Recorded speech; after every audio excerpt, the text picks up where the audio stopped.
Assalamu alaikum and a very warm welcome back to the Heyvallaa Podcast by Mindful Liberty. This is your journey to building a lifestyle that lasts through faith, habits, and mindful living. So far, we've learned how habits shape identity, how to make habits easy, meaningful, and satisfying. Today, we are going deeper into real life. How do we stay consistent? What do we do when we fail? And how can we connect habits to prayer and spiritual flow? Let's begin.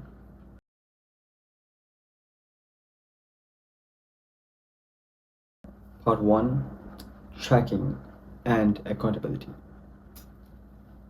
One powerful secret of successful people is this: they measure what matters. When you track your habits, you turn invisible progress into something visible. James Clear called this habit tracking, and he explains it beautifully as well. James, could you please explain how habit tracking works? You will change your habits all the time, whether you think about them or not. You're building habits, whether you focus on it or whatever. Like your brain and body is built for it. Now, the more interesting question is, can you design your behavior? Can you shape your habits in the way that you want? And that's where self-awareness comes in. It's very hard to shape your habits without being aware of them. And so there have actually been some studies that have found that just the act of becoming more aware of a behavior will change it on its own. For example, there was one study that looked at people who journaled about they created food journals for what they were eating. No tracking of anything. They were not on a diet. They're not trying to eat a certain way. They don't care about how many calories you have. There's no tracking or anything. All they did was simply write down what they ate each day. And just the act of journaling about it changed what people ate and reduced the number of calories that they had and so on, just because they were aware of what was happening. And so this is true for most habits, which is once you start to notice them, then you start to notice ways that you could improve them or ways that you could refine them or ways that maybe you want to do things differently. You're not operating as on autopilot in quite the same way. So the habit scorecard is just a simple way to do this. It's very simple. You just write down all the habits that you're doing each day. So you can start, usually there's like a package of behaviors in the beginning and maybe around lunch and then like a power down routine at the end of the day. But it could be something like wake up, drink a glass of water, take a shower, check my phone, get dressed, whatever. Like you just, go through the list of what your normal day looks like. And then once you have the behaviors written down, you give them a score. And the score is just, if it's a good habit or a habit that you like that's contributing to your life, you put a plus sign. If it's a habit that you feel like you want to get rid of, like maybe say I wake up and then I scroll on my phone for 10 minutes before I get out of bed. You're like, well, do I really want to be doing that? Maybe not. I'll give that a minus sign. And then some stuff's just neutral, like get dressed, sure, whatever. Just put an equal sign. And the idea is not to judge yourself for it. It's more like, sometimes I tell people, it's almost like, imagine when you like go to the zoo and you like, look at the lions and you're like, oh, wow, how interesting that they would do that. You kind of like do that with yourself and you're like, oh, how interesting that I spend my time that way. You're not like trying to judge yourself or analyze it. It's just, let me see what I'm actually spending my time on. And then once you have that list, I think and this is like later in the book, but there's, it becomes very useful for building habit stacks, for layering your new habits on top of the things that you're already doing. And so some of it's self-awareness, some of it is priming for habit stacking. He had this one simple habit that he used to end up becoming the top performer in the firm and building the biggest book of business there over like the next couple of years. And it was this simple strategy of paper clips. So all he did, a lot of his stockbroker friends who were like also working in this job, they would read analyst reports, they would look at the news, they would try to analyze companies' financial statements, they were doing all this other stuff. And he said, I'm not going to do that. All I'm going to do is I'm going to make a sales call.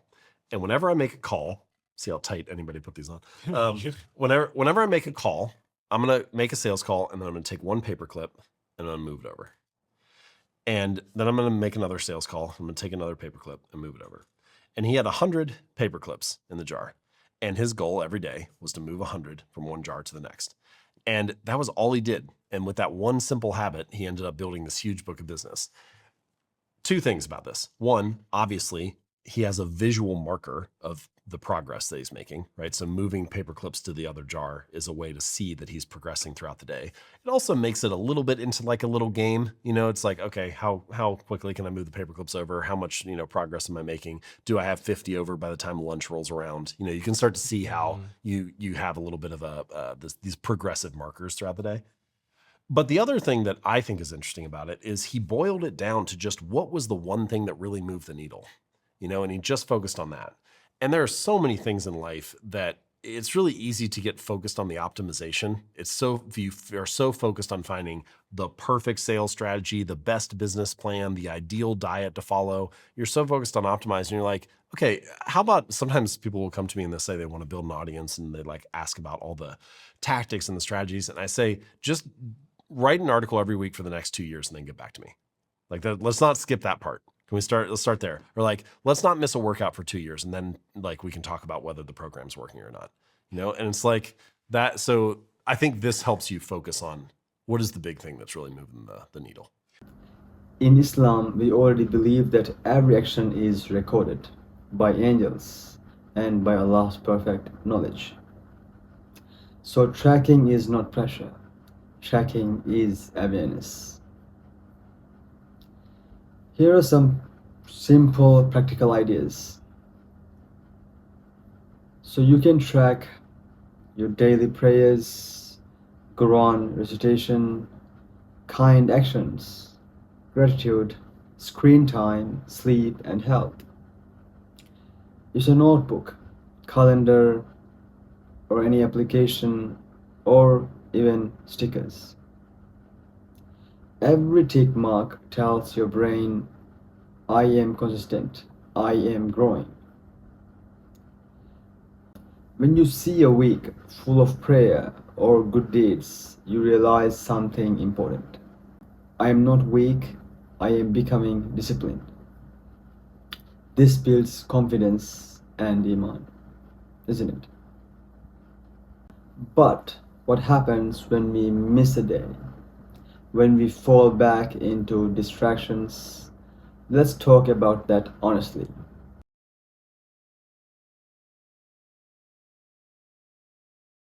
Part 2. Bouncing back after failure. You will fail sometimes, you will forget prayers, you will waste time, you will feel spiritually low. This is human. This is normal. Failure is not the opposite of success. Giving up is. And James Clear explains it very well in his book Atomic Habits. I have this little theory that the secret to winning is actually learning how to lose. It's that the secret to winning is knowing how to lose. And what I mean is that it's knowing how to handle a loss. It's knowing how to rebound and bounce back from that.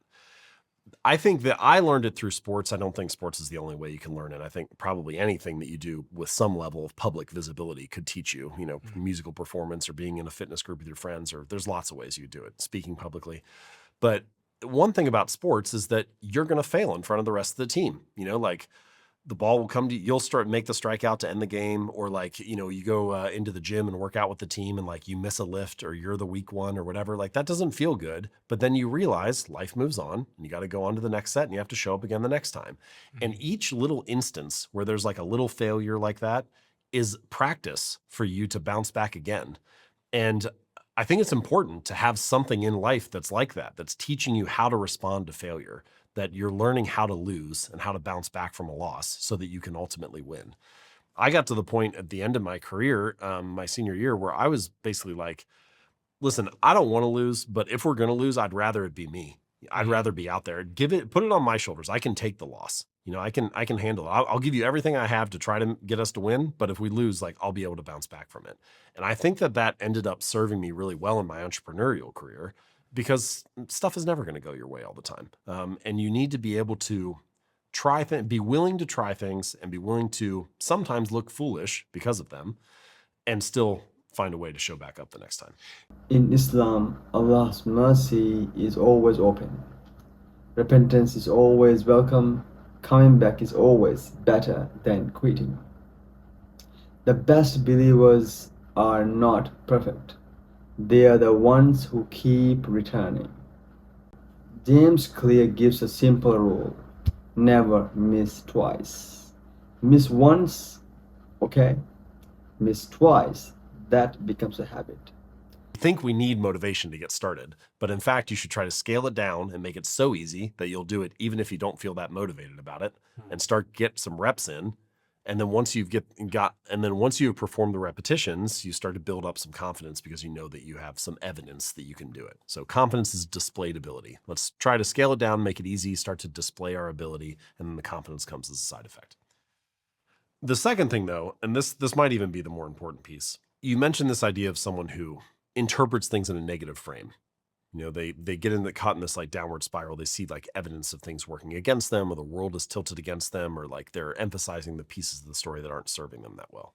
I played baseball for a long time. I played through college. And when I was younger, I was 10, 12, 14. After each season, we would do this thing. My dad and I would go out and sit on the back deck, and we would talk about like the wins, the good parts of the the biggest games that our team won, or like my best plays from the year, or just like things that I got better at from the season before. And I was never the best player on any team that I was on, but you finish each season with a sense of positivity, a sense of confidence, this feeling of like momentum going into the next year. And I think I played for a long time, partially because of that. Like it was a practice of emphasizing your wins.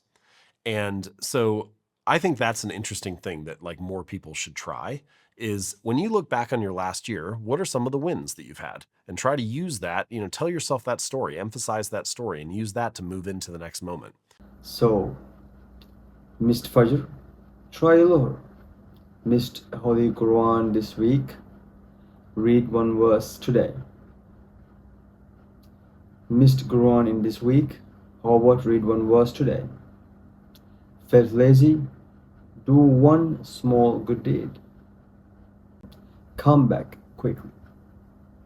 That's the key. Here's a moment of reflection. Ask yourself, when I fail, do I quit or restart? Do I shame myself or encourage myself? Do I remember Allah's mercy when I fall? As we move through Shaban and Ramadan, remember, Ramadan is not for perfect people. Ramadan is for people who want to return. Every comeback is a spiritual victory.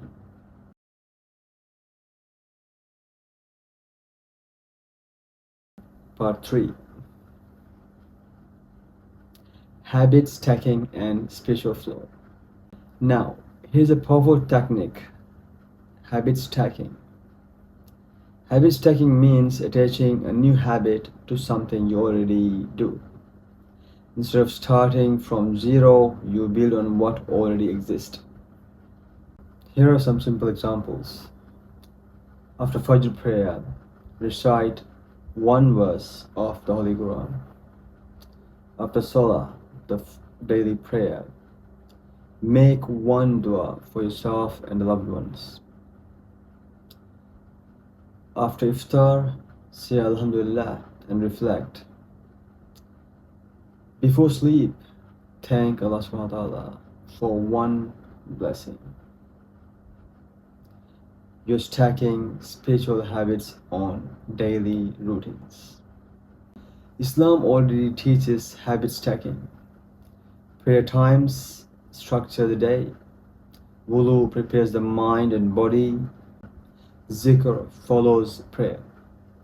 Dua flows after worship.